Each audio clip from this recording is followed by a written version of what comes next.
এইবাৰ অৰুণোদয় 3.0 টোটেল 3টা ফৰ্ম আহিছে। এইটো এটা ফৰ্ম, তাৰপিছত এইটো হৈছে বেক সাইড, এইটো ফৰ্মৰে। তাৰপিছত ইয়াৰ লগত এটা আছে সেল্ফ ডিক্লেৰেশ্যন ফৰ্ম। কিছুমান ঠাইত ইংৰাজী ফৰ্ম আহিছে আৰু কিছুমান ঠাইত অসমীয়া ফৰ্ম আহিছে। অসমীয়া ফৰ্মটো মই দেখুৱাইছোঁ। এইটো হৈছে অসমীয়া ফৰ্ম। গোটেইখিনি ফৰ্ম মই আপোনালোকক ফিল আপ কৰি দেখুৱাম আৰু ফৰ্মবিলাক ক'ত পাব আগলৈ আপোনালোকক জনাই আছোঁ। আপোনালোকে চাই থাকক। ফৰ্মটোৰ প্ৰথমতে আছে are you an existing beneficiary under Orunodoi scheme. আপুনি যদি আগৰে পৰা অৰুণোদয় আঁচনিটো পাই আছে তেনে ক্ষেত্ৰত ইয়াতে য়েছৰ টিক মাৰ্ক দিব, আৰু যদি নতুন হয় তেনে ক্ষেত্ৰত ইয়াতে ন তেনেকৈ ৰাইট চিন দিব। ঠিক আছে।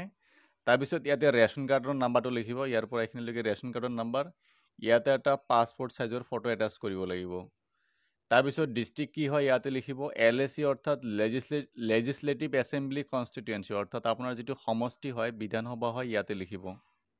তাৰপিছত ইয়াতে আহিল এপ্লিকেশ্যন ডিটেইলছ। 1 নম্বৰত প্ৰথমতে এপ্লিকেশ্যন ফাৰ্ষ্ট নেম, ইয়াতে ফাৰ্ষ্ট নেম লিখিব। মিডিল নেম যদি থাকে ইয়াতে লিখিব, আৰু লাষ্ট নেম ইয়াতে লিখিব। মিডিল নেম 3টা ৱাৰ্ডৰ যদি নাম থাকে তেনে ক্ষেত্ৰত ইয়াতে মিডিল নেমো থাকিব, আৰু যদি 2টা ৱাৰ্ডৰ নাম হয় ইয়াতে ফাৰ্ষ্ট নেম আৰু ইয়াতে লাষ্ট নেম লিখিব। ঠিক আছে। তাৰপিছত কেয়াৰ অফ, ৱাইফ অফ, যদি ইয়াতে আপুনি এজ এ গাৰ্জিয়ান হাজবেণ্ডৰ নাম দিব বিচাৰে তেনে ক্ষেত্ৰত ইয়াতে ৱাইফ অফৰ টিক মাৰ্ক দিব। আৰু যদি এজ এ গাৰ্জিয়ান আপুনি ফাদাৰৰ নাম দিব বিচাৰে ইয়াতে ডটাৰ অফ, ইয়াতে আপুনি টিক মাৰ্ক দিয়াৰ পিছত ইয়াতে যদি ৱাইফ অফ দিয়ে তেনে ক্ষেত্ৰত ইয়াতে হাজবেণ্ডৰ নাম লিখিব।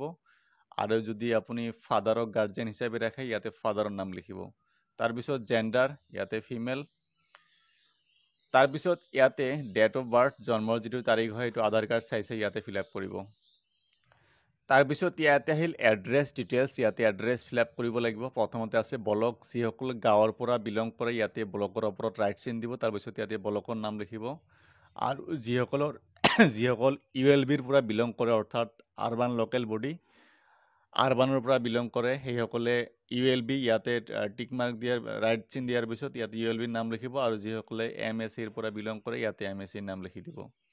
তাৰপিছত ইয়াতে আহিল GP, ইয়াতে যদি আপুনি গাঁও পঞ্চায়তৰ পৰা বিলং কৰে ইয়াতে GPত টিক মাৰ্ক দি গাঁও পঞ্চায়তৰ নাম লিখিব।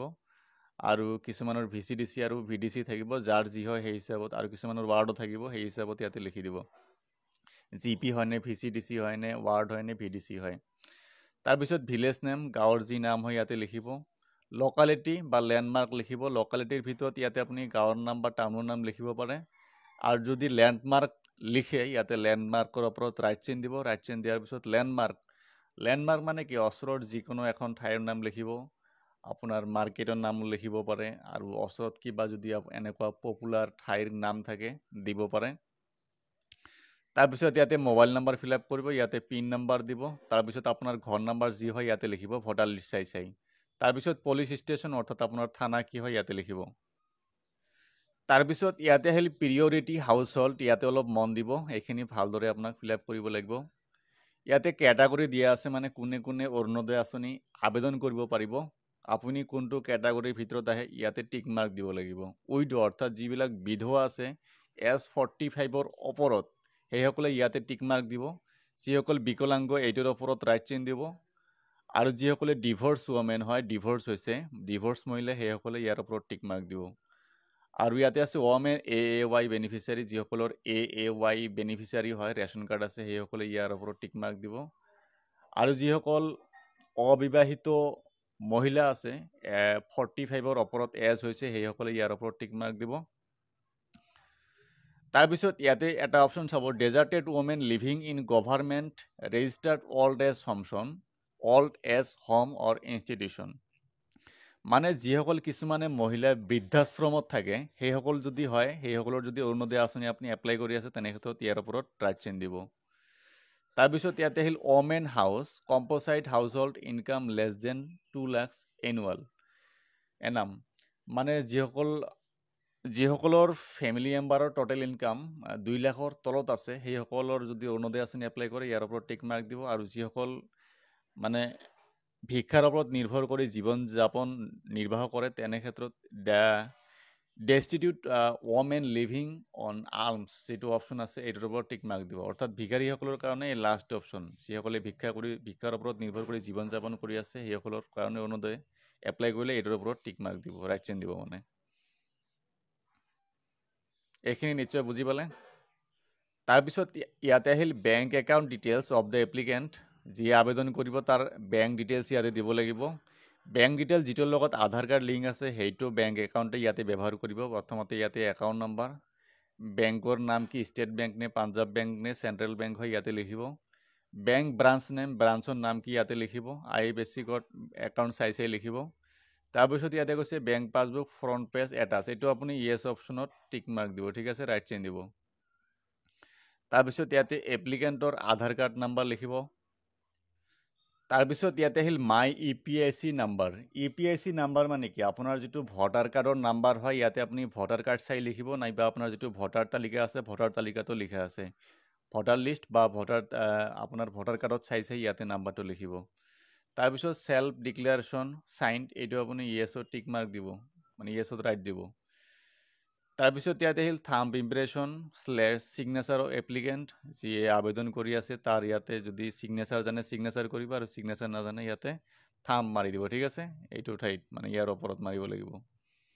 দুটা পেজ ফিল আপ কৰা হৈ গ'ল। এতিয়া বাকী থাকিল যিটো সেল্ফ ডিক্লেৰেশ্যন ফৰ্ম আছে, অৰ্থাৎ শপতনামা, ইংৰাজী অসমীয়া মই দুটাই ফিল আপ কৰি দেখুৱাইছোঁ। কিছুমান ঠাইত ইংৰাজীও আহিছে, কিছুমানত অসমীয়াও আহিছে। এইটো হৈছে ইংৰাজী ফৰ্ম। ইয়াতে প্ৰথমতে নাম লিখিব এপ্লিকেণ্টৰ। তাৰপিছত মই আগতে ক'লোঁ যদি এজ এ গাৰ্জিয়ান দেউতাকৰ নাম ৰাখে ইয়াৰ ওপৰত ৰাইট চেইন দি ইয়াতে ফাদাৰৰ নাম লিখিব, আৰু যদি এজ এ গাৰ্জিয়ান হাজবেণ্ডৰ নাম ৰাখে ইয়াতে ৱাইফ অফৰ ওপৰত টিক মাৰ্ক দি ইয়াতে আপুনি হাজবেণ্ডৰ নাম লিখিব। আৰু যদি বেলেগ কোনোবাই গাৰ্জিয়ান হয় ইয়াতে কেয়াৰ অফৰ ওপৰত টিক মাৰ্ক দিব। টিক মাৰ্ক দিয়াৰ পিছত ইয়াতে আপুনি তাৰ নামটো লিখি দিব। তাৰপিছত এজ কিমান, বয়স কিমান, ধৰক 50, ইয়াতে 50 বুলি লিখি দিব, 50 ইয়াৰ্ছ। ৰেচিডিং এট মানে ইয়াৰ পৰা আৰম্ভ কৰি একদম এইখিনিলৈকে এড্ৰেছ লিখিব লাগিব, আধাৰ কাৰ্ড চাই লিখিব। তাৰপিছত হেভিং ৰেচন কাৰ্ড নাম্বাৰ, ইয়াতে ৰেচন কাৰ্ডৰ যিটো নাম্বাৰ হয় নাম্বাৰটো ইয়াতে লিখি দিব।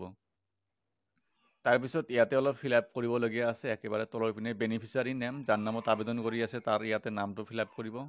বেনিফিচিয়াৰী চিগনেচাৰ, ইয়াতে চিগনেচাৰ বা আপোনাক থাম্ব দিব লাগিব। তাৰপিছত কিমান ডেটত আপুনি ছাবমিট কৰিব ইয়াতে ডেটটো লিখিব, আৰু ক'ৰ পৰা ছাবমিট কৰি আছে তাৰ ঠাইটোৰ নাম লিখিব, ভিলেজৰ নাম, ভিলেজ বা টাউনৰ নাম লিখি দিলে হৈ যাব। ইয়াৰ পিছত অসমীয়া ফৰ্মটো, ইংৰাজী ফৰ্মটো হৈ গ'ল। যাৰ ইংৰাজী ফৰ্ম আছে এইখিনিলৈকে ফিল আপ কৰিলে হৈ যাব। কিছুমান ঠাইত অসমীয়া ফৰ্ম আহিছে সেল্ফ ডিক্লেৰেশ্যনটো, মই এইটো ফিল আপ কৰি দেখুৱাইছোঁ, একেই আছে। শপতনামাৰ এইখন হৈছে অসমীয়া ফৰ্ম, একে আছে। ইয়াতে এপ্লিকেণ্টৰ নাম লিখিব। তাৰপিছত ইয়াতে কি হয়, যিয়ে গাৰ্জিয়ানৰ নাম লিখিব। তাৰপিছত বয়স কিমান ইয়াতে লিখিব।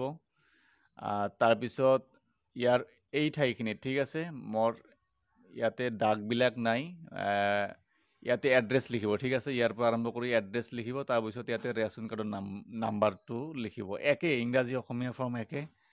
এপ্লিকেশ্যন ফৰ্ম ফিল আপ কৰা হৈ গ'ল।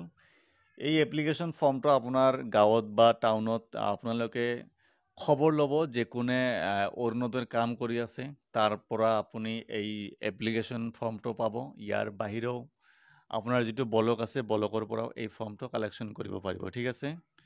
মই যিটো ফৰ্ম দেখুৱালোঁ এইটো ফৰ্ম ডাউনলোড কৰি আপুনি কাম কৰিব নোৱাৰিব, কাৰণ প্ৰত্যেকৰে চিৰিয়েল নাম্বাৰটো বেলেগ বেলেগ থাকে। গতিকে যিয়ে অৰুণোদয়ৰ কাম কৰি আছে সিহঁতৰ লগত আপোনালোকে যোগাযোগ কৰক। এপ্লিকেশ্যন ফৰ্ম একে, গোটেইখিনি একে, জাষ্ট আপোনাৰ চিৰিয়েল নাম্বাৰ থকাৰ কাৰণে আপুনি এইটো এপ্লিকেশ্যন ফৰ্ম ব্যৱহাৰ কৰিব নোৱাৰিব। চ' আজিৰ ভিডিঅ'ত এইখিনি আছিল। ভিডিঅ'টো পাৰিলে শ্বেয়াৰ কৰি দিব, বেলেগেও যাতে এই ফৰ্মটো এইটো ভিডিঅ' চাই ফৰ্মটো ফিল আপ কৰিব পাৰে। ধন্যবাদ।